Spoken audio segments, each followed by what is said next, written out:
attributes of your lifestyle are often way more important than the specific content of your work. And I think that's something that we in the last 20 or 30 years often get wrong, especially in the American context.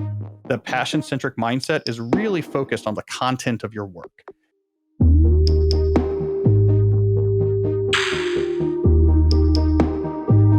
All right, so here I was thinking about you the other day because, like a lot of people, the last year of my life, as disruptive and awful as it was in many ways, was also extraordinarily productive. Even though we had no childcare and I had to work from home and so many options were closed, it seemed kind of like a case study in the power of deep work in a lot of ways.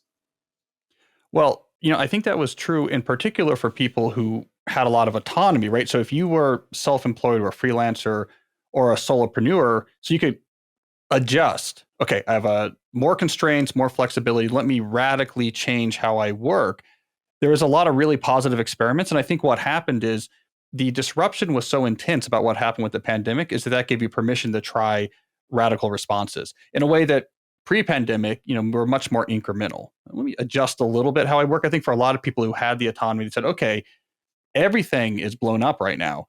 So I have permission to blow up how I work. I'm not going to do this. I'm not going to do that. I'm just going to work on this. I'm going to go over to these other offices to work. I'm going to change my garden shed. I'm going to not have coffees or phone calls anymore. So I'm hoping there's a lot of interesting insight. I think you're right. That'll come out of that experimentation. Now, for people who had normal jobs with bosses who had been in an office and had to suddenly switch home, it just got terrible. So basically, all of the random back and forth, the hyperactive hive mind stuff, it just got more hyperactive. And a lot of people in that circumstance are completely burnt out. So I think people like you and I could feel a little lucky. Yeah, did you read that New York Times piece about the YOLO economy, as they were calling it? That like people who have sort of gritted their teeth and just put up with it for the last year, sort of the pandemic plus watching, people make millions of dollars in cryptocurrencies and all this other nonsense. They're just sort of like, screw it. Like, I'm just not going to do this anymore. And they're quitting to follow their passion, which is funny because I was reading that. And then I thought of your other book, because this is basically the conceit of So Good They Can't Ignore You, which is that when we're dissatisfied or we feel like we're not, totally locked into something we're connected with or well suited for, we can overreact and go do something wild and crazy, which also blows up in our faces. Yeah, I think we're going to see a lot of that, and it's going to be an issue that the pressure got really intense to do some sort of deep reset, which is the term I like to use. But as I talk about, and So Good They Can't Ignore You, we're bad at that. At least our instincts of that are bad. And one of the stories I told in that book, which I think is probably relevant to what a lot of people are about to do, I told the story about it was a successful ad executive that was just feeling overwhelmed by work and said, "Great, I need to do something different. Let me quit this and become a yoga instructor." And the point of the story was that didn't work out. I mean, Yes. she was not able to transition to that job and make a really big living. The underlying moral of that book is that when you're thinking about what makes a job great, you have to think about it from a market economy point of view. Like the traits that make great work great are rare and valuable. You have to have something rare and valuable to offer in return. It's all about this exchange, like building skills you can leverage to make your life more remarkable. If you leave out that part where you have to have something remarkable to offer in return, you say, great, I'll just go to an online yoga instructor tutorial and then just live as a yoga instructor. You have nothing really to offer that's rare and valuable. It's unlikely that you're going to end up crafting a working life that's rare and valuable. So yeah, I think suddenly that book is way more relevant than it's been recently because everyone is thinking about these type of transitions. Well, if I was to connect them, what I would say is sort of the pandemic revealed first and foremost how broken a lot of modern work is. And then it also revealed how broken a lot of our lives are, whether we're spending time doing something that makes us happy, whether we're happy in our marriage or not, or, where we're happy. I know so many people that are moving, they just actually being forced to spend time where they live. They were like, why am I here? I have no reason to live here. Or certain benefits of that place, whether it's the restaurant scene in New York City or the, whatever in California, they're like, I don't like where I live, so I'm going to move. And then, of course, it also revealed how broken a lot of our institutions and government is. But so it's created this opportunity for, as you said, a reset. And I think the way I think about those, like a transition like that, or having a wake up call like this, you don't go like, what's my fantasy? What's my dream? I think you actually want to start with a smaller building block, which is, and the pandemic was a good refresher in this for me, which is like, what do I want my life to look like day to day? Like, Yeah. what do I want my day to look like? You mentioned the idea of autonomy. Like, to me, success and autonomy are synonyms. And if they're not, what kind of success is it? And so when I think about the other book, this is the new email book, A World Without Email. One of the things I think about when I'm like, what do I want my day to look like? I think I don't want to spend a lot of time on email, right? I don't want to spend a lot of time on phone calls. I don't want to spend a lot of time doing things that I don't like. So I think instead of going like, hey, I hate being an ad executive, I'm going to become a yoga instructor, actually sit down and think like, what do I want my life to look like day to day? Yeah. And that includes, where do I live? What do I do? Yeah. What's my routine? What's my structure? Who am I with? That's how I would approach, this sort of wake up call that we've had over the last year. Well, I just want to say that I wrote an article about this a long time ago. It's one of my favorite articles that is probably my least read among my well-known articles because I wrote it so early in my writing career. It was on my blog. This must have been 2008 or something like this, right? And it was titled something like the graduate. I was at my sister's college graduation when I wrote this, and it was something like the graduation advice you never hear, or the career advice you never hear. And this was exactly the idea: work backwards from your vision of the lifestyle, what you want your life to be like. Work backwards from that and say, okay, what are the different ways to get there? What would I have to do to get there? Which of those paths do I want to take? Okay, now I have to get after it. Actually doing the steps of that path. And this was before I wrote So Good They Can't Ignore You, but it was really laying the seeds of this notion of you can't just work from, I don't know, this is the job I want to have, or I don't like my job. These random fluctuations don't happen. You work backwards from the lifestyle. As a lot of people discovered in the pandemic, the attributes of your lifestyle are often way more important than the specific content of your work. And I think that's something that we in the last 20 or 30 years often get wrong, especially in the American context. The passion-centric mindset is really focused on the content of your work. This particular job is what I'm wired to do. So I need to have the job I'm wired to do to be happy. Where when you do the exercise you're talking about, often what comes up is, I want a lot of autonomy in my time. I want to be near nature. I want to spend a lot of time with my family. I want to have seasonal work where there's intense periods, and then I can spend whole summers where I'm really quiet. I want to have creativity. I want to whatever. A lot of that is completely agnostic to, oh, are you a social media brand manager or an EVP at consumer good products? Like, who cares about the content of the work? What's the attributes of your life? And then how do you fit work into a plan of how to gain that? I think it's a much more sensical way to think about life shaping. We focus way too much on what that actual line says at the top of your resume. That's only a little piece of implementing a much bigger plan.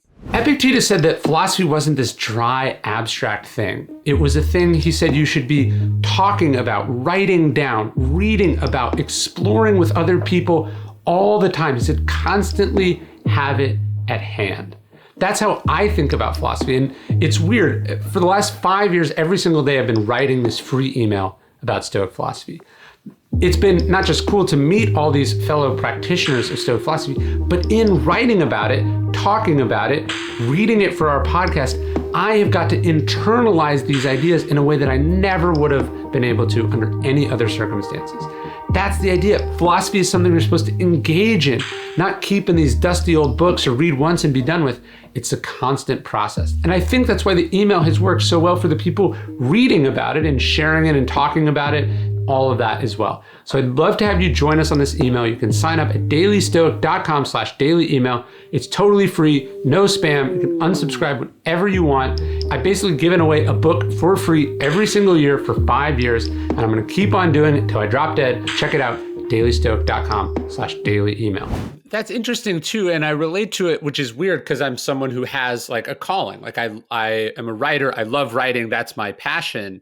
At the same time, there's lots of other stuff that I do and I like doing.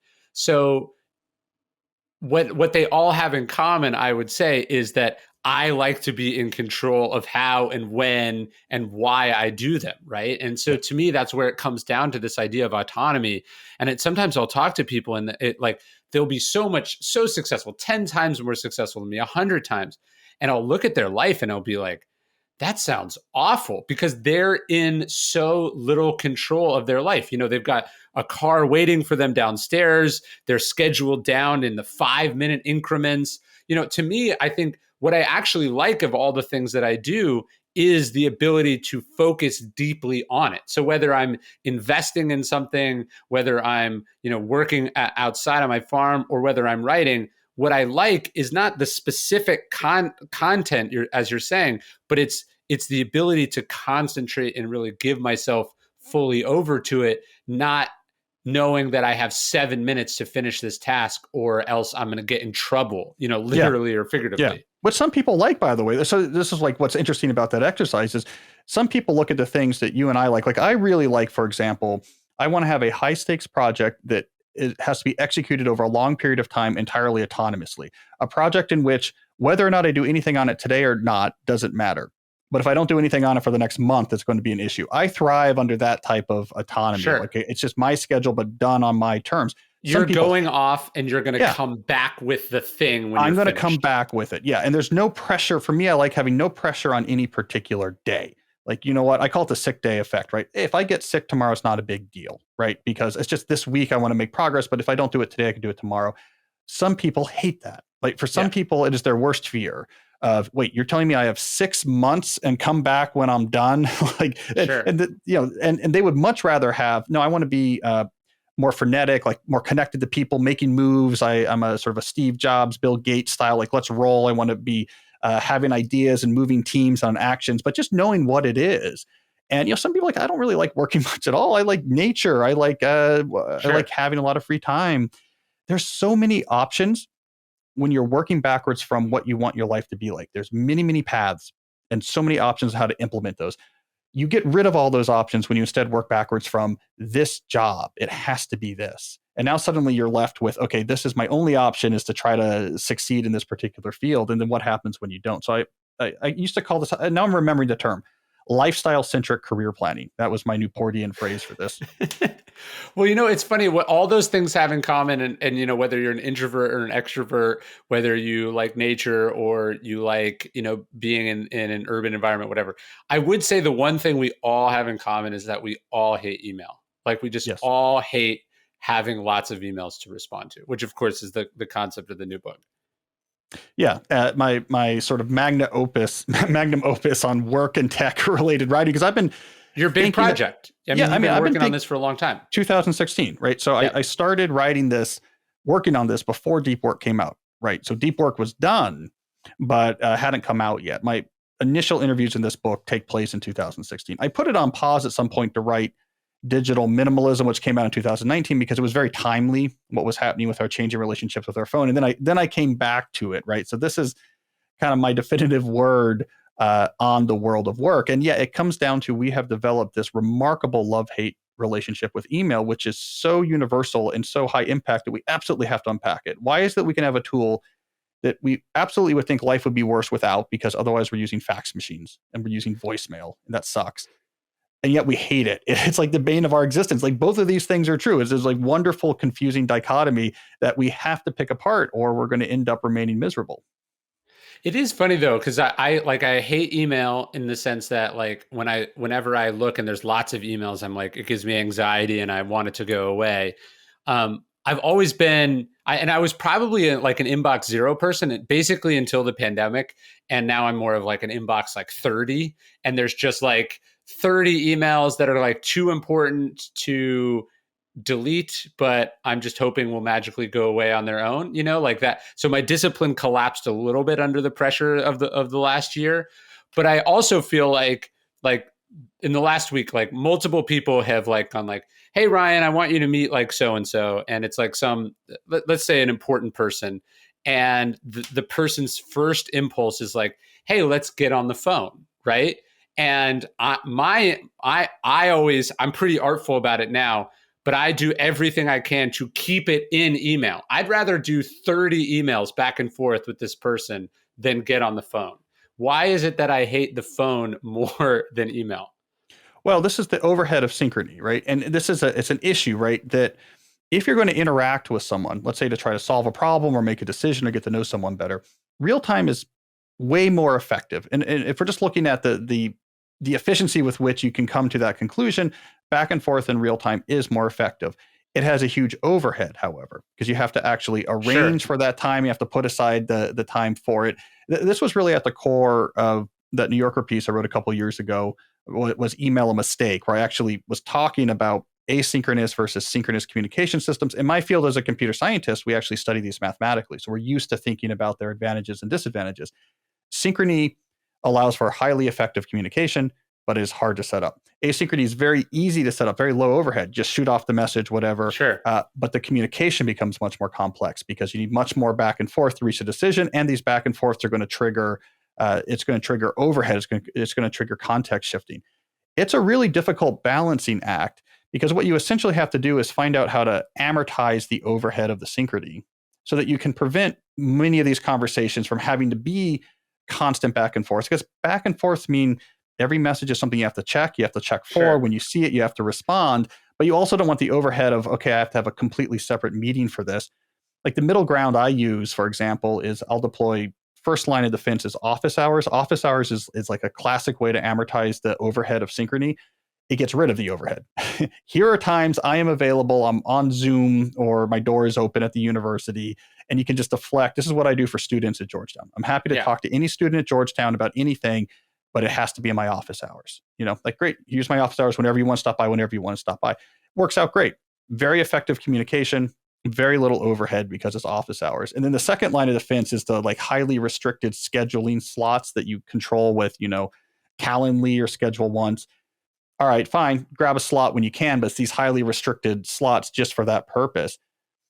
All of these techniques make more sense when you realize here's what I'm trying to do is I want real-time back and forth when possible. If I'm actually trying to reach a decision or get information, I want to reduce the overhead of setting that up. Now, you might also have the other problem of I don't really actually want to talk to these people. Yeah, I was going to say that's the real problem is I don't want to be rude, but I also don't. It's like what's that Drake thing? Like no new friends. As like an introvert who's also busy, I kind of have like a no new friends policy, and I feel like email is a way to not be rude and be helpful, but also not.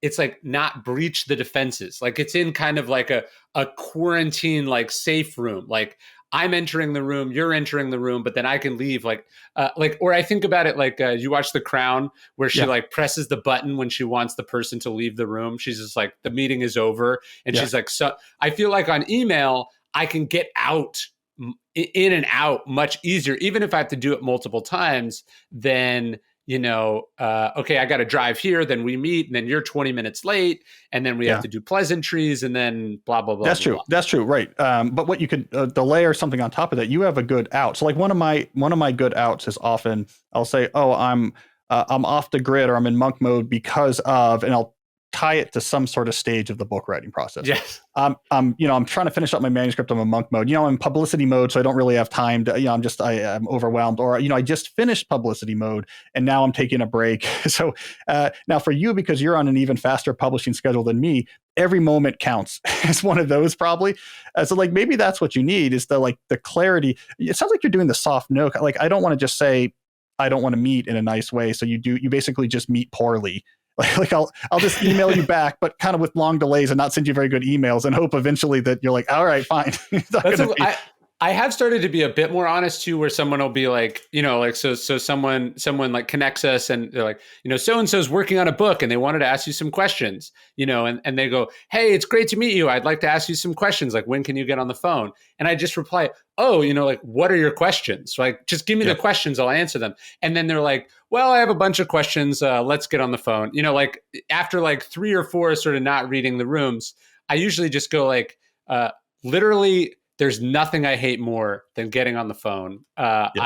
There's nothing I want to do less than that, but I'm happy to answer your question over email. And then usually it gets to the point and the question is always like, will you blur my book? It's like some 3-second question that could have been answered over email to begin with. And I think other people, either they're very sort of extroverted or gregarious, so their impulse is to talk, or they think it's rude to just get to the fucking point. So they're not getting to the point and just making the ask. but also it's really cool to talk to Ryan Holiday. So you have that factor going against you as well. Like in their mind, they're like, it's not just like, oh, Sure. this would be more convenient. It'd be like, one of that, it's a cool story to have. Like I get some of that too. Or I think people are just like, I think it would be cool just to talk, just like to talk to Cal.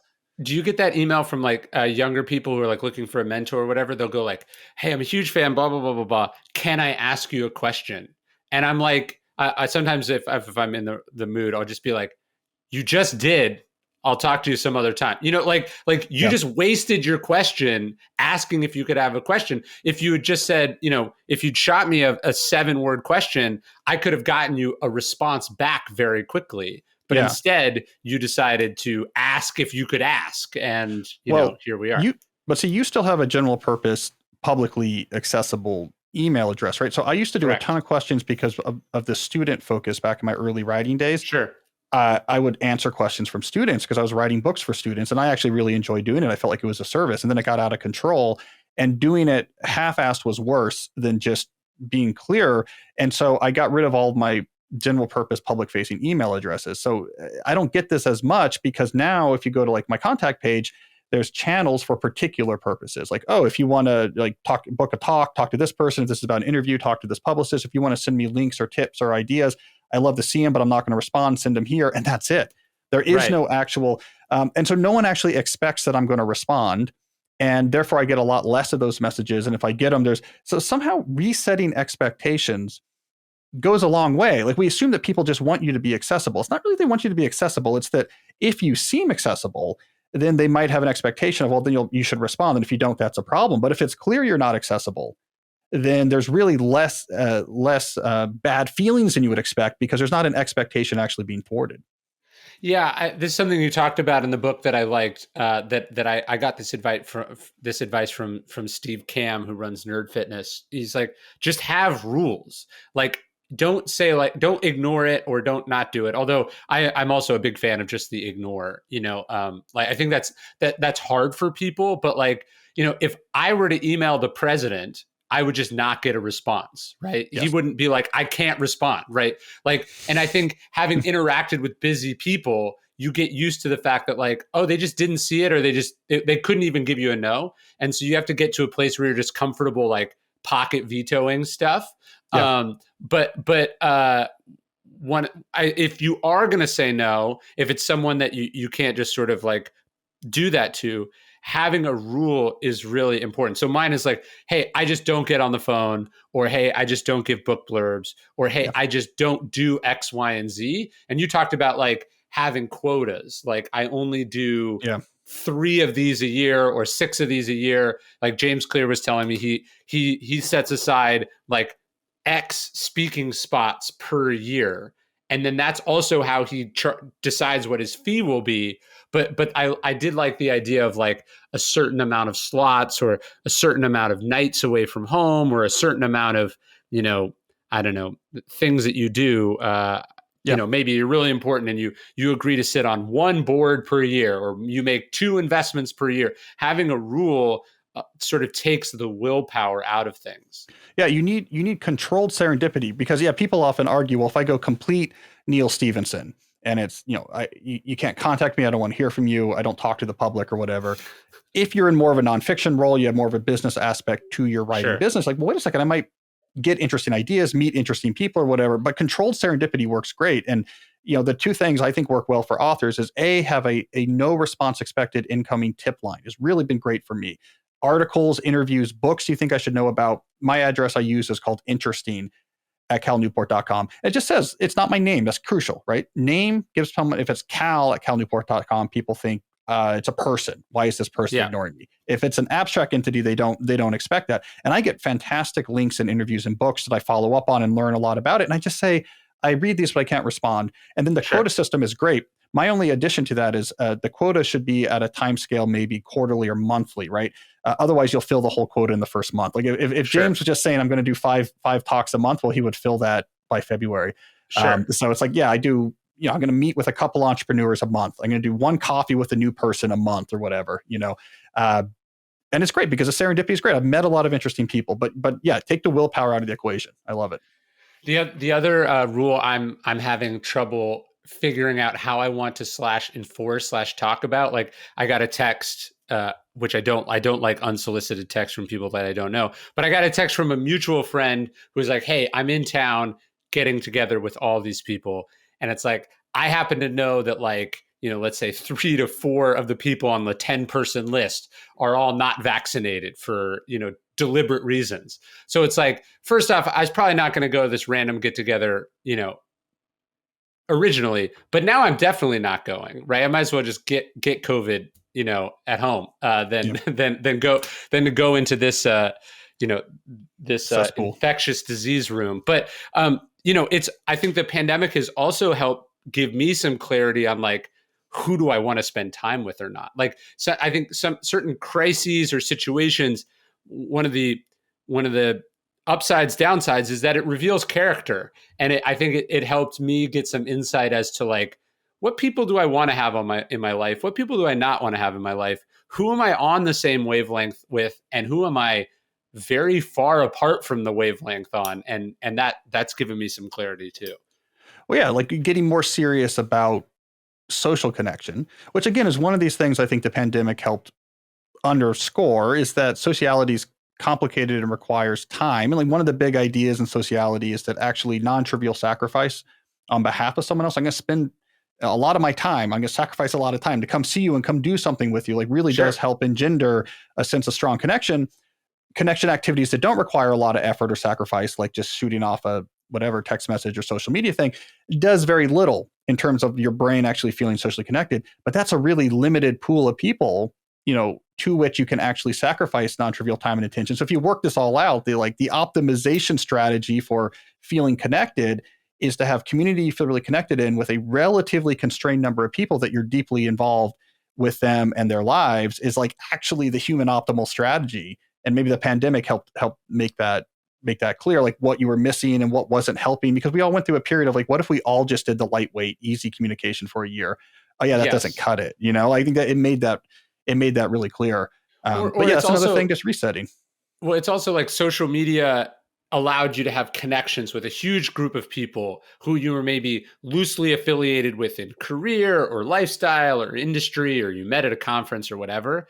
And then the events of the last year, politically, socially, public health wise, really helped you see who these people were and whether there actually was a shared worldview or priorities or principles. So I think the other thing that it's done is it's helped sort of generate kind of a friend purge or an acquaintance purge, where it's like, look, I don't like hate this person, but like, I'm not like, it started because like, hey, you got to keep this buffer to keep your kids and your family safe.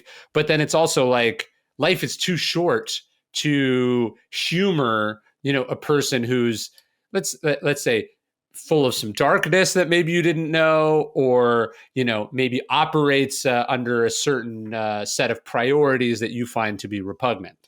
Yeah. You got a lot of clear indications. I mean, basically also what social media gave us during the pandemic, its basic pitch was like, do you worry that you don't spend enough time just yelling at people and being completely angry?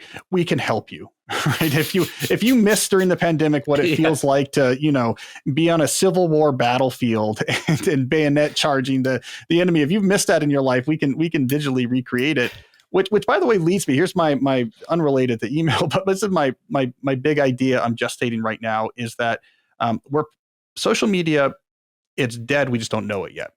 I mean, there's a lot of momentum going here, but there is a downslide happening in sort of digital culture that is now I would inevitable. agree with that.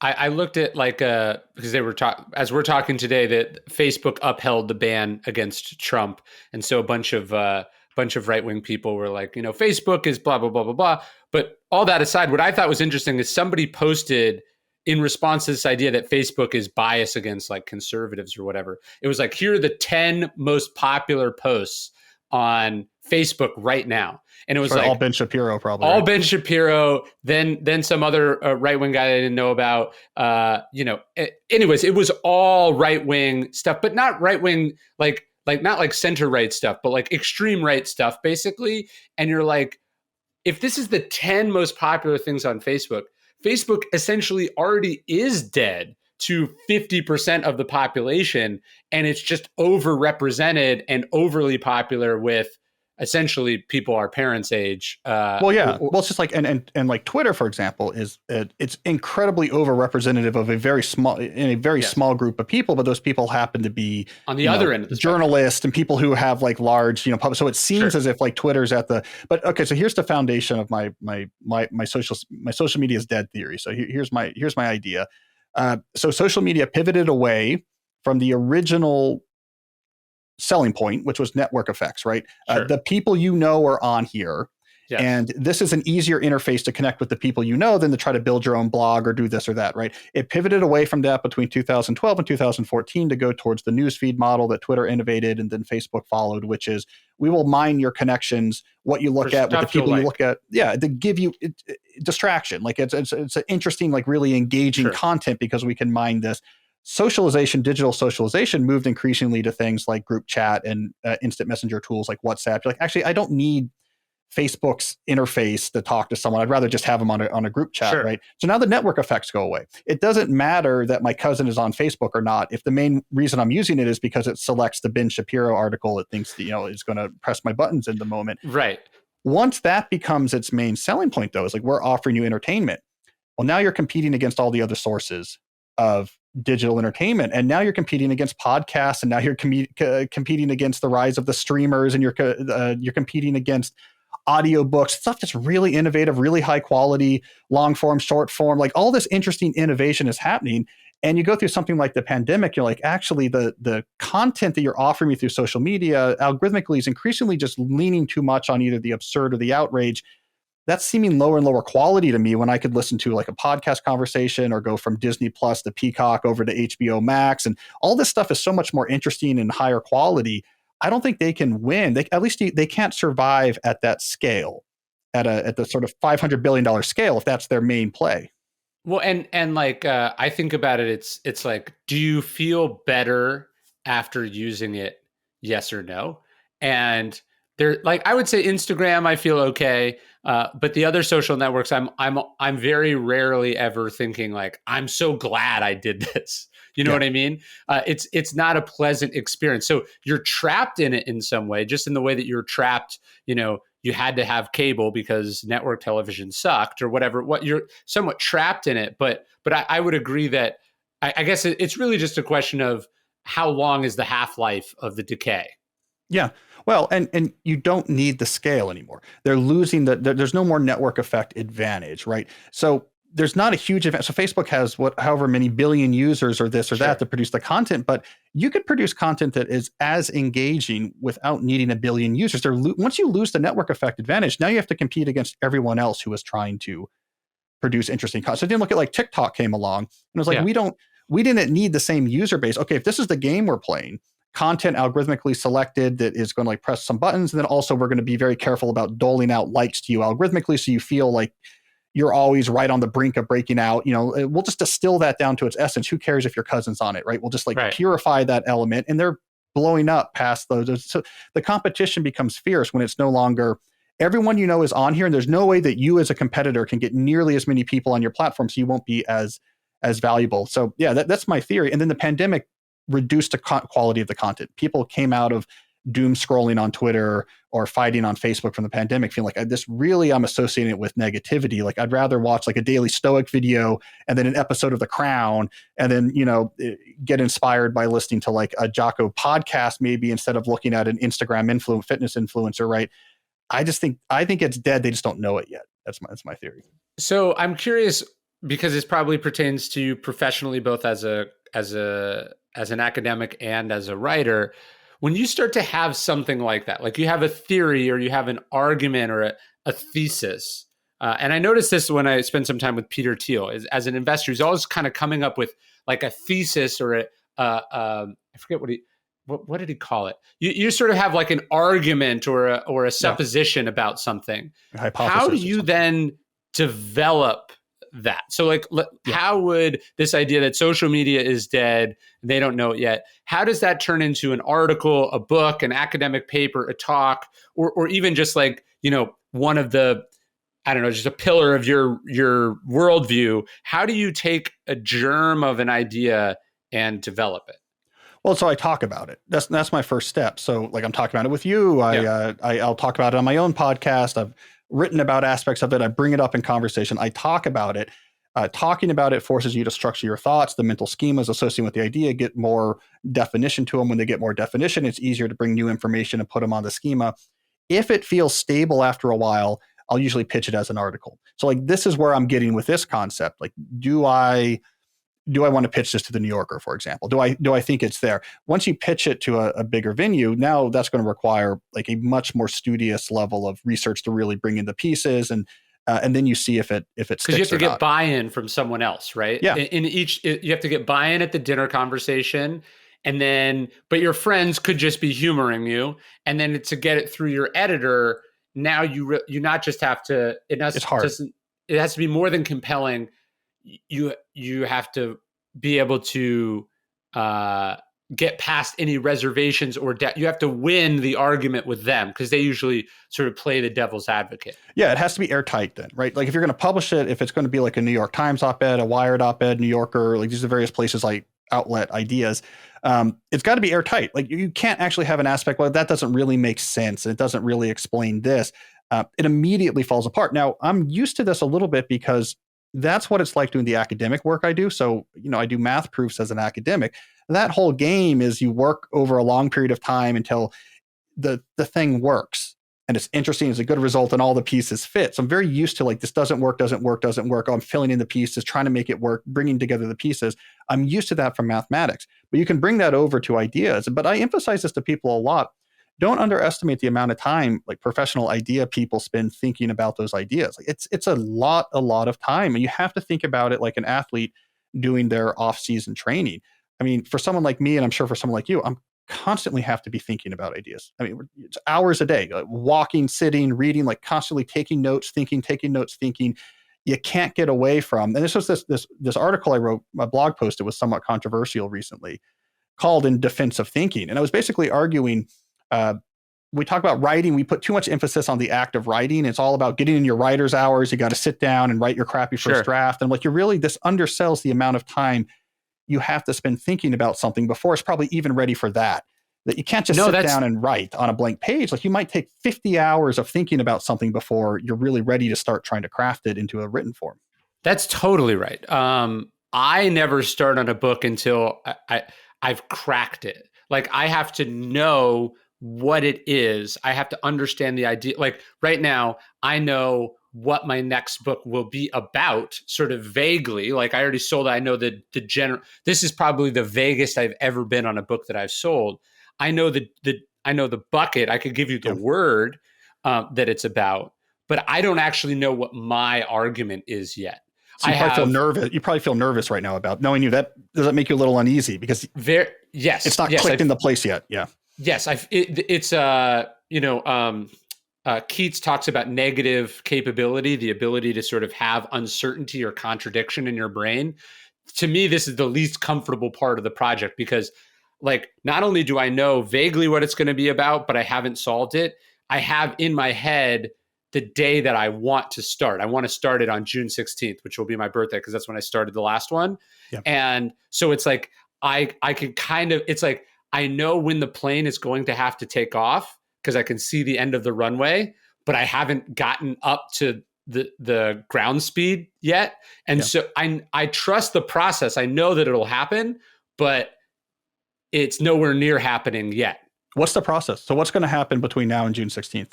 So right now I'm doing my note card. So I'm just going, I'm still reading widely, but I'm just starting to go through,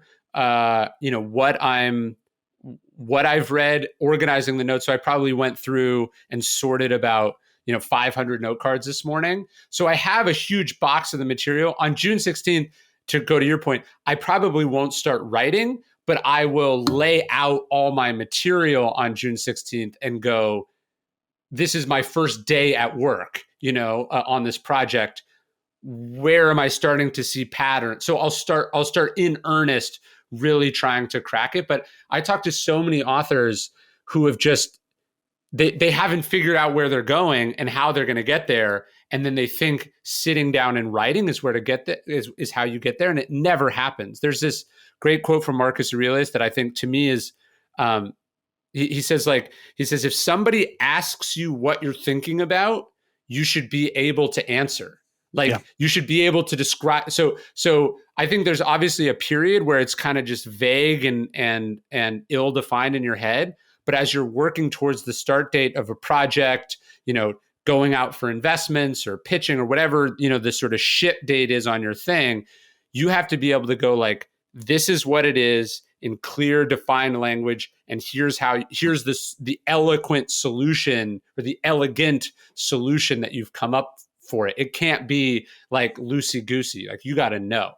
Yeah, and that takes time, and it feels distinctive. I mean, so this is what I got yelled at a little bit about. So I write that piece, and a lot of people were like, no, that is the best way to write. That's the best way to work out your thoughts, is you got to write it down. It's all about, because the premise of this piece is, I used to go to these dissertation boot camps earlier in my academic career where I'd give advice to grad students who were working on their dissertations. And I kept noticing that all the advice was about, get in your writing hours. You got to write every day. And I'm thinking, these are academic dissertations. The writing, that's in some sense the craft at the end. You have to do the easiest part. The writing is the easiest part. Knowing, but a lot of people were defending this.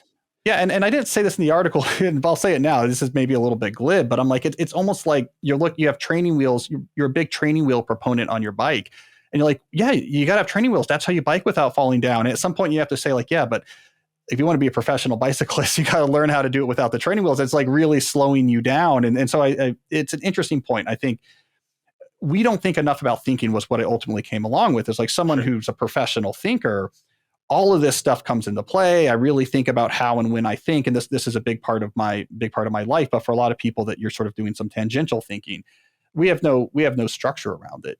It's just like, I guess I need to write. I need to do 1,000 words a day. Nothing makes me more distressed than when I hear about a first-time author talking about, yeah, man, that last 2 months before the deadline was terrible because I had to write 8 hours a day to get this book done. I'm like, you didn't do any thinking. You planned poorly. Yeah, you planned and organized poorly. Yeah, this should have taken you. It takes me usually on average about a year to get a book idea ready just to sell.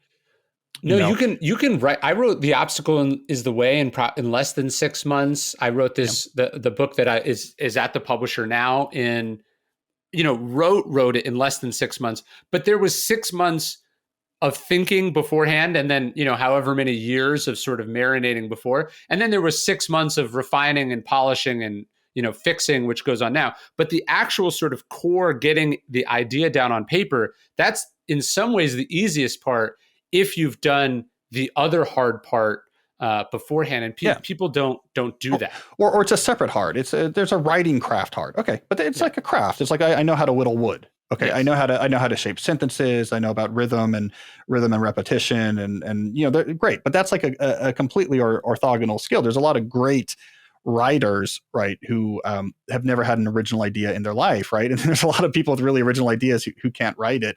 Yeah, my wife would say like the time when I'm most testy and miserable is when I'm like halfway done with a book proposal.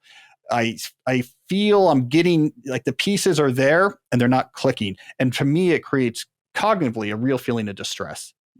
I have these pieces, but I can't quite fit them. It really makes me feel physiologically not good. No, I know the exact feeling. I've described it. It doesn't happen as much anymore. But do you remember like you would have your laptop and you'd shut your laptop, and instead of going to sleep, you'd come back like 3 or 4 hours later and it would be like so hot. Like it hadn't turned itself off because something was operating in the background. It just didn't quite like click into like restorative mode. That's what, to me, sort of the gestation period of an idea is. Like you're not thinking about it, but you really are thinking about it because something isn't connecting and your mind is just churning in the background all the time. And so, to me, you have to, obviously you can't be a perfectionist. You have to be comfortable with some certainty, some stuff you're going to figure out as you go. But like, I always say, like, don't start until you've figured it out. Like, you have to have cracked what it is that you're doing. Otherwise, you're going to end up doing a lot of work and spending a lot of time that's ultimately going to turn out to have been for the wrong thing or in the wrong direction. Yeah. Yeah. You're gonna go in a random direction. Yeah. Cracking is the key. And then your taste just gets better. Right. Yes. So if you've read more, you've written more, your taste gets better. So now my wife knows, like, when I'm working on a big article, it'll be really clear. I'm like, I don't have it. And then I'll say, okay, I've cracked it. And then, like, Yes. almost always I will then 4 hours later have finished a draft and it's liked by the editor, right? Over time, you develop this sense of, like, it's not there. And it's like super crystal clear. It's like, nope. Yep. All right, we're good. And you move on. And I guess that's just built through. But anyways, this is a diversion, obviously, from email, but I think it is interesting because there's a general point here that I'm fascinated by, which is just the intellectual life in general is one that is completely underdeveloped in terms of our understanding of it in our culture, and it shouldn't be. So all of these type of things, thinking, gestation, cracking ideas, finding internal schematic fits of mental concepts, like all of these things, we don't have any good vocabulary for it. And we're reduced down to, like, I don't know, write a crappy first draft, ship, put in your writing hours. I don't know. We don't have much. We just don't have the vocabulary. And so we're leaving along the table. It's interesting because we both like sports and we both done a little bit of work in sports. Like, you go into these locker rooms or these front offices, and it's like, they know how to shape and optimize and get the most out of athletes. Are there people that fall through the cracks? Sure. But, like, they can take an overweight, aging star. They can take a raw college recruit. They could take a small forward from college basketball and turn him into an NFL tight end. You put him in the system. They know what gets the most out of performance. And intellectual life, because I think two things: it's primarily a solitary pursuit, but secondarily, it's the money's not there. Like, it's not as big of a business or an industry. There's not as much riding on it. And there's not a lot of there's not enough competition where you can judge results. But, like, it's always been interesting to me at how poorly sort of writer or artist athletes, manage to get the most out of their talents. But I also think it's interesting that, like, say, publishers or movie studios or art galleries or whatever, the institutions that benefit from that product, how poor they are at shaping and optimizing talent. Like, every sports team has a psychologist, a high performance psychologist that helps get the most out of their athletes. And you talk to a publisher, they've got all these athletes, and they're just like, I don't know, come back with a book. We hope you can do it. It's interesting. The idea that, like, talent is not enough. It has to be shaped and optimized. Distractions have to be eliminated. Performance has to be enabled to get the best on-field product. That was helpful for me to understand. This shit doesn't just happen. Yeah, but it is really interesting that we don't do more of that in intellectual fields. And that's actually one of the ideas in the new book, which is an idea that I think was new. It's like a scoop, right? I don't think it was an idea that was out there before. Is I looked at knowledge work in particular. So office work is mainly brain-based. And the big point I argued is, like, there was this moment when knowledge work became a thing, when office style work, not just in support of a factory, but companies that primarily the value they produced was knowledge-based, that began growing, especially in the American context, in the 1950s, and then became a dominant aspect of our economy since then. The guy who coined the term, Peter Drucker, who coined the term in the 1950s, knowledge work, and really helped everyone understand what it was and how it differed, he had this agenda of autonomy that really permeates all of his work, and now completely permeates the way we think about intellectual work, which is, it is up to the worker to figure out how to do their things, how to get their work done. And it came from a really good place, right? He had been wrote a real famous book, a management theory book about GM before he came to knowledge work. And actually, he actually invented management theory. It's not to say he wrote a management theory book. This book actually invented the idea that you can study management. So he was really clued in on what the industrial world was about. And it's all about assembly line processes, right? And he was making this really big point, which was very relevant in the 1950s. Hey, this new type of work, like the guys on Madison Avenue writing the ad copy, the Don Draper guys, you can't break that down into assembly line steps, right? You can't do what you would do in the factory, which was have a small number of managers figure out the optimal process and then assign those pieces to basically unskilled workers to execute it. Something that Harry Braverman called de-skilling. Oh, it's not going to work for Don Draper. It's creative. It's ambiguous. You got to just leave people alone to figure out how to execute it. And that was a big idea at the time, because managers at that point were used to thinking, what's the optimal 7 steps? And then we should just plug people in.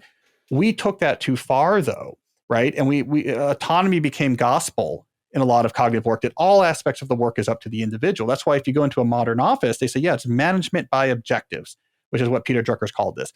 We will make it clear what you're supposed to do. Here's your wildly audacious goal. Here's your OKR. Go do it. We won't get in your ways of how to do it. That autonomy, I think, has been a curse, because when you leave it just up to individuals to figure out everything about their work, how they organize their work, how they train, when they work, and you leave it all up to the individuals, you're never going to get the same innovation that you get when you have an organization thinking about it. Like an MBA team, like we've both done work for MBA teams. The reason why they're so good at optimizing athletes is because the organization, the league as a whole, the organizations as a whole have been really focused on what can we do to make the athletes better. If it had been entirely left up to the athlete, like, look, LeBron, here's your OKR, try to score a lot of baskets, but otherwise, like, it's up to you. We're not going to get into like how you train and how you eat or whatever. Like, that's not for us to tell the athletes how to do. You'd have a lot of overweight athletes out there that no, it's so funny you bring this up, because you're right. Not only do they have a sense of how it works for the athlete, but they have a sense of how it works for the team and for the league. And I think I would argue that, two institutions, two organizations that have dealt with the pandemic quite well have been the NBA and the NFL. Right. And I on Sunday night, I went to a Spurs game. I've been vaccinated, and I happen to know R.C. Buford, who's the GM of the Spurs, a great dude. It was amazing, having seen the pandemic mismanaged essentially at every level in Texas, to pull up at a stadium. Everyone's wearing masks. They tested me on the way in, gave me a thing. I sat in a section where there was no one around me, and you weren't allowed to eat or drink nearby. And it was like, oh, they figured out a system, and the system is based on the information, on the facts, on trying to get to an outcome. But the way the Spurs is doing it fits inside the way the NBA is doing it, which is also the way that they're trying to get the most out of the athletes. I think I benefited. Another way this benefited me in my life is like being a research assistant before I was an author. I learned a system. Now, if I'm being honest, there's nothing magical about the system that I learned from Robert Greene. It's that I didn't make it up myself. It's that he was like, here's how a book is made. Here's how a writer does what they do. Interesting. And because I was following a system, I've adapted myself to the system, and it's pulled, product out of me, as opposed to me reverting to whatever like my lowest impulse or drive is. Do you know what I mean? I think systems allow us to make good decisions. Yeah, apprenticeship. I mean, and Greene talks about that in Mastery, right? Like there is an apprenticeship phase that happens whenever you're going to see someone who ends up a master at something. You can invent it from scratch, but often that's not the way to do it. Yeah. Which, I guess the lesson is you have to find a way to induce an apprenticeship in whatever you're doing, because there's probably not going to be a formal system. I'm often surprised by how much of my audience coming to me for, let's say, advice on basic productivity things. How do I just keep track of what's on my plate and manage my time, or this or that? And I'm thinking, these employers are paying you a lot of money. They're paying you a lot of money, and they're getting like a fraction of the value out of you. Like, this is crazy that you have to come to my podcast or something like this to figure out that like maybe you shouldn't just like open up your email inbox and like kind of rock and roll and sees what happens. Like basic ideas about weekly planning and daily planning, quarterly planning, and capture an organization. And like, to me, why is this not okay? You're being taught this by your like apprentice, like when you first get in. I agree. Why are not publishers are the ultimate autonomy engines, right? It's like, I don't know. We just like have these authors write, and it's great for like, people here's like a me. large advance. Yeah. Please come back here.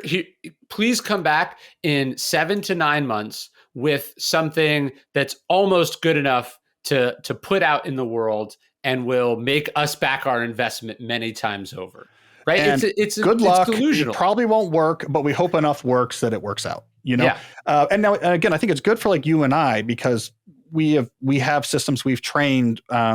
We're from that sort of like professional writer class. That's like, you got to get after it. Like writers write, you got to be highly structured, you got to move. It's good for us because so many other people fall apart, like because of all this, but it shouldn't be so good for us, right? It should be, if I'm investing in an author, it should, okay. First of all, we've got you a space to work.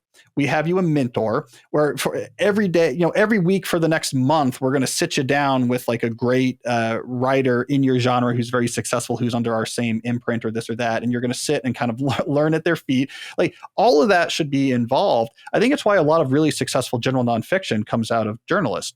Yeah. Because they have training, right? They go through a much more systematic training. It's a job too. Yeah. It's like you get Robert Caro. Well, he, all the writing, and he learned how to do investigative reporting for Newsday, or same with McCullough, or same with Isaacson. Like you get people that had come out of time limited, high standard with specific work structure type writing. And now when they get to write nonfiction books, they can write them like Isaacson in his spare time and, win National Book Awards type thing. So, it's crazy. I don't know why we don't, when it comes to cognitive work. And again, we would never put up with this in an athletic situation. Like, it's not my job to tell you. Or the military. Can you imagine? They're just like, oh, you've been in the military a while, you can be a general. No, you have to go to officer training. Then you have to do postdoc work. Then you have to have a rotating series of jobs that expose you to different things. You have to have a certain amount of time in. It's a system that it doesn't always work. And certainly mediocre people make their way up through the ranks. But it does, for the most part, eliminate the people who are utterly unprepared. And it takes the people like you and I, if we were to go through some sort of writing system, it would only add to the original sort of capital that we're bringing to the equation. It would just hone our natural abilities. And so, that's something I'm trying to think about now that I have a decent amount of people working for me, is like, how do I get the most out of these people instead of just assuming they are going to produce the work that I want to see at the level that I would expect myself to produce. Which comes back to one of the ideas from the book, which is, okay, one aspect where you can be useful if you're managing people is to say, let's actually be crystal clear about what are the things we do. Right. And I call them processes, but you can use whatever words you want. But like, these are the things like you do or we do as an organization or a team, like again and again, right? This is what kind of like makes up your job and our work. Let's actually think about each of these things and say, how do we want to implement it? And like part of figuring out how to implement it is, how do we want to keep track of the information relevant to this? How do we want to communicate about this thing? Like how is the collaboration going to happen? Where are we going to store things? Answering those questions it's like a small example, but answering those questions about the processes you come back to again and again can exponentially make the work more effective. Because when you don't answer those questions, you fall back on defaults. Defaults are often lowest common denominator. And in the world of work, for example, the default is often we'll just rock and roll on Slack, or we'll rock and roll on email and kind of figure things out on the fly, which is a cognitive disaster. It's a terrible way to try to organize brains to actually produce value in a systematic manner, right? And so like that's one step, is let's actually write down all the things we're doing. It's like the case studies in the book. How do we want to do these things? How do we communicate? How do we collaborate? It's like a step in the right direction of like, let's be clear about how we're actually going to work in a way that's going to be best for you. It's not going to burn you out. You're going to produce better work. You're going to be more proud. It's going to be less ambiguous. I think at least that is a first step you can do if you're running something. Well, the other thing I think about that I've started to ask more often is like, and this came from having some people who burned out or didn't succeed, or sort of problems that festered too long, is like, I want to check in on a regular basis and go like, what is not working? Like, what is taking up an inordinate amount of your time? Because invariably it's something that is actually not important to me either. Right. Yeah. So it's like, hey, I'm spending all of my time doing, having to respond to this person over here. And it's like, don't ever talk to that person again. Like, they're not important at all. Right. Like you can just, I can cut that Gordian knot right here. Or, hey, formatting things this way takes, we're just looking at something on Daily Stoic where we have like a membership program called Daily Stoic Life. And we were looking at the back end, like 80% of the customer service requests have to do with people paying via PayPal, right? Yeah.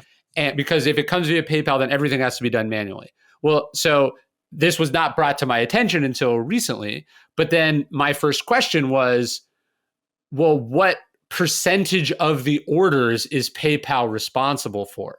And it's, like 5% or something. So it's like, oh, if you tell me I could get rid of 80% of our problems for a trading 5% of revenue, I mean, I'm going to take that any day, right? And so I think one of the things that good managers do is not just like, hey, I'm going to set up the system, but I'm also going to be fine tuning the system. And my job as the manager is to reduce friction for the knowledge workers as much as possible. This is why do you think that NBA teams travel in a private jet?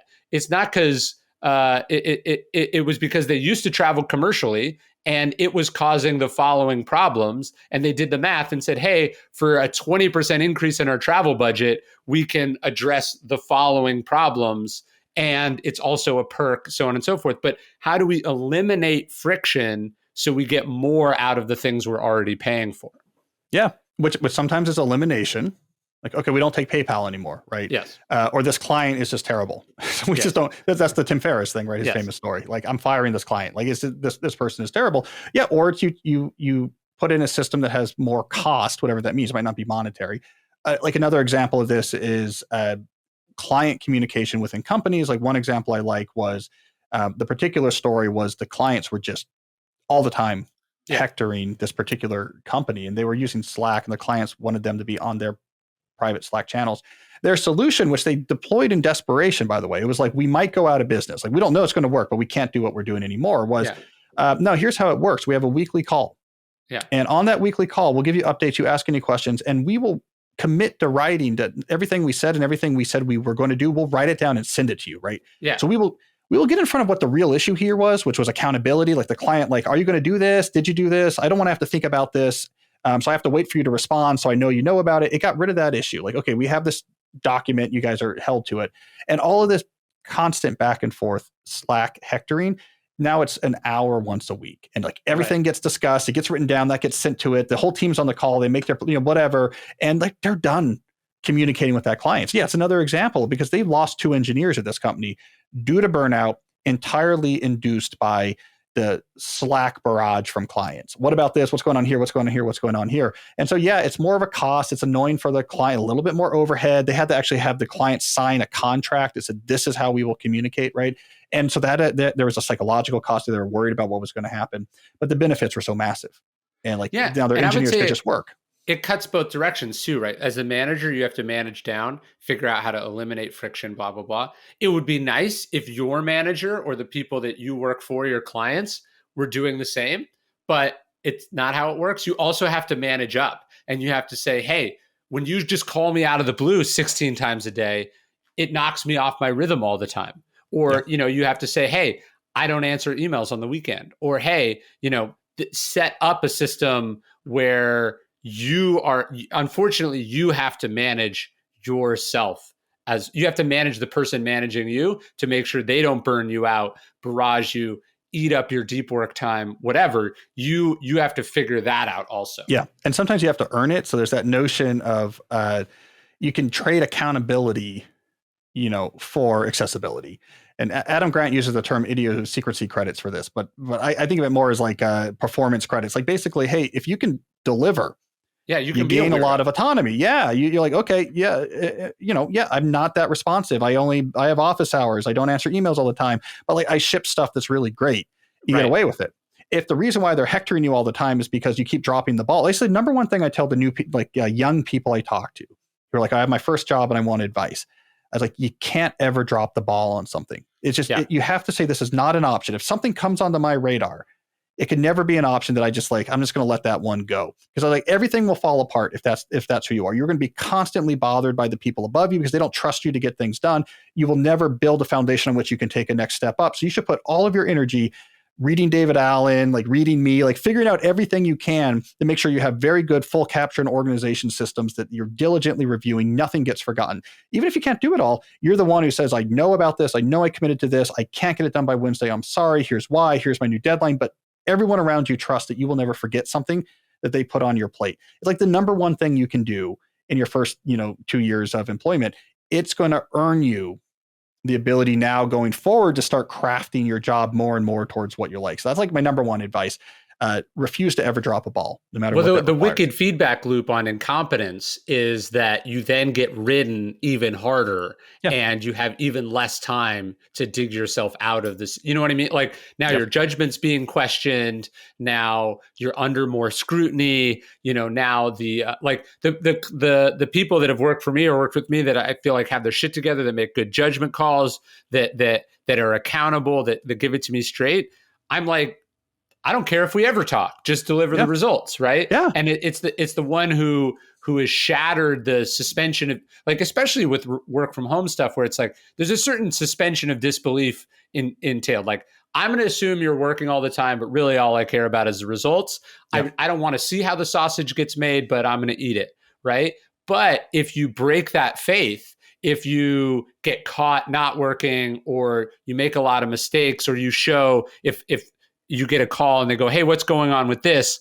And you're not only can you not say, "Here's what's going on," you could be like, "Wait, what was that again?" Now you're in a spiral that it's very hard to pull out from, because you don't have the slack you need to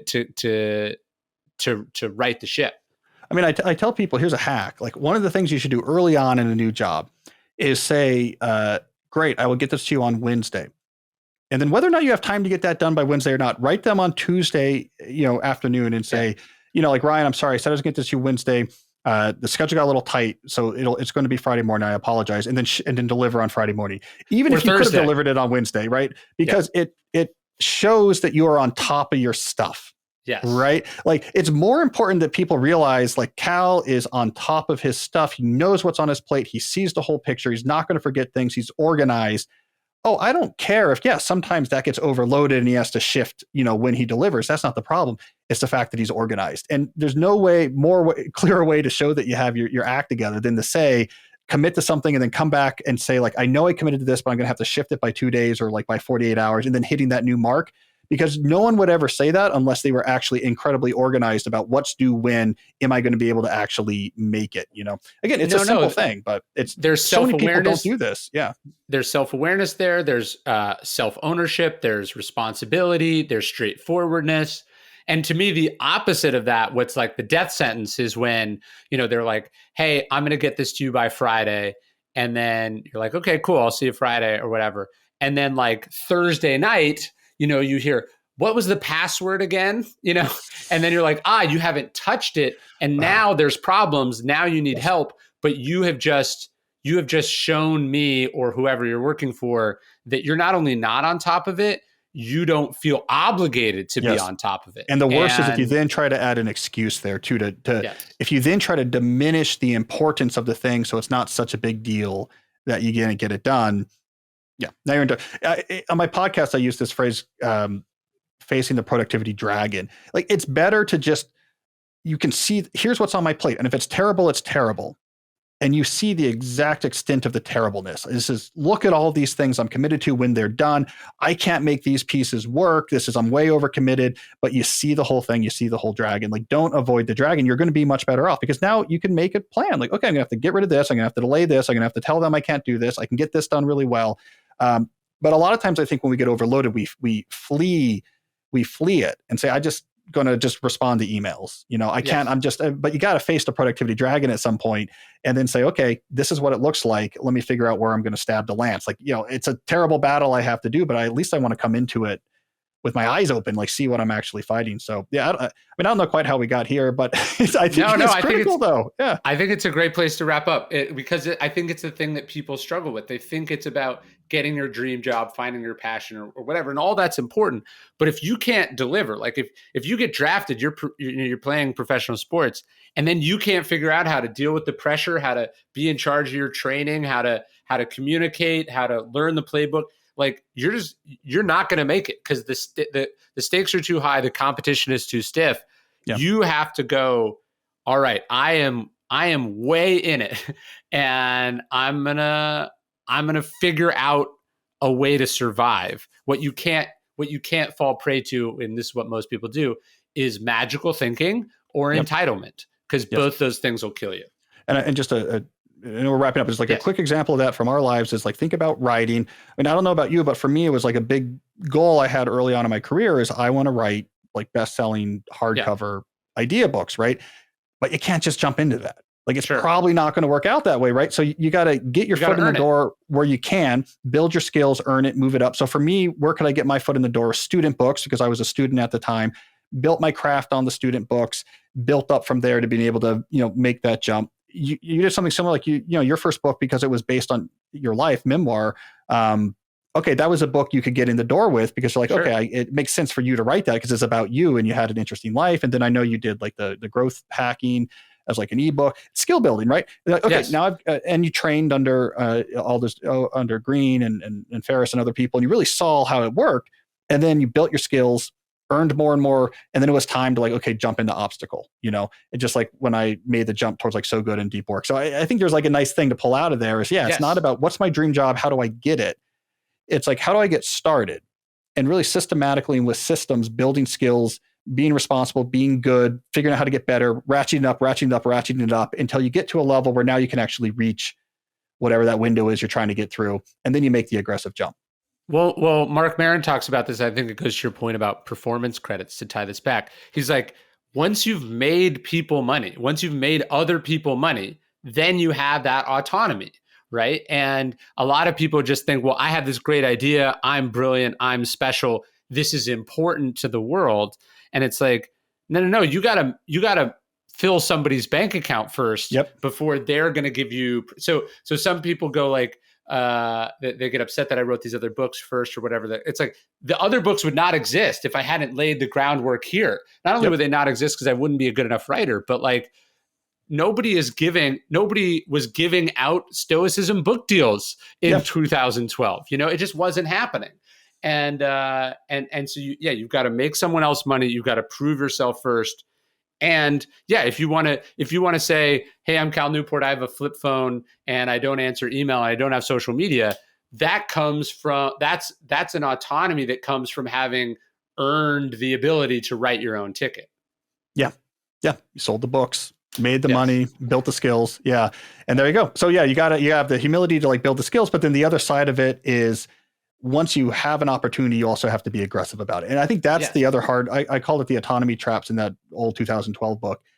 It's the dichotomy is like, if you jump too soon, you're never going to make it to the window. But as you build the skills, if you don't make the jump once you get high enough, you're never going to get through it either. And I don't know why jumping through a window is my metaphor here. Like it doesn't, it just doesn't, but as doesn't someone who's analogize. Jumped out of the window, as someone who's jumped out of the window to left the corporate world, there's an optimal point probably before you have kids, before you're married, before you're too old, before your tastes are too expensive, where you want to be able to say like, hey, I want to work from home, or hey, I'll continue programming for you, Google, but I'm going to be doing it on a sailboat around the world. You have to be able. That's a risk, and you have to be at a place in your life where you're willing to hear, no, you're fired, or that's not going to work. Like you have to be. It's a risk, right? And you have to be very confident. Yeah. And at the same time, you have to have the humility of like, I'm not there yet, and it's this is not very satisfying. But it's incredibly hard. And like, that's why I criticized back in that book, this courage culture that was really big back then, where it's all about like, do you have the courage to follow your dreams or not? I was like, that's too simplistic. It's not just about what mattered was I had the courage to go do something. It was like, I had the diligence to build the skill to make that possible. Plus, once I got to that point, having the courage to say, I'm close enough, let's make the jump. And both of those things are hard. And so easy to just, this is I call it the lawyer trap, right? Like lawyers, they get better and better and better, but there's, they have no way of leveraging that skill to make their life radically better, and so their life just gets harder and harder and harder. And you're like, okay, now I'm a partner, leverage and I work. Is the operative word there. You have to have courage and leverage. So build leverage, and then have the courage to use it. But you also have the insight to know when you can use it, and it's not always obvious. I guess that's why I wrote a whole book on it. But that's the way we should be talking about this problem, because if we just focus on the courage, then people are going to randomly be doing it. And if we just focus on like, put your head down and grind skill building, you're going to end up well paid, but overworked and miserable at some point because you never took control over your career. That sweet spot's the whole game, I guess, and it's hard, but I guess it should be hard because otherwise, it would be way more common, I guess. So if you're willing to study that balance, you have a much better shot at making something cool happen. I love it. I love the new book. Well, I think you have the most appearances on the podcast, so we'll have to keep the streak going soon enough. Yeah. Hey, maybe I'll be in Austin soon with 10 of our mutual friends, and we're we're all getting together in a jiu-jitsu gym to roll a windowless jiu-jitsu gym. Yes. Yeah, well, I don't want the 5G issue. So anyways, I'll see you there. All right, man. Talk soon.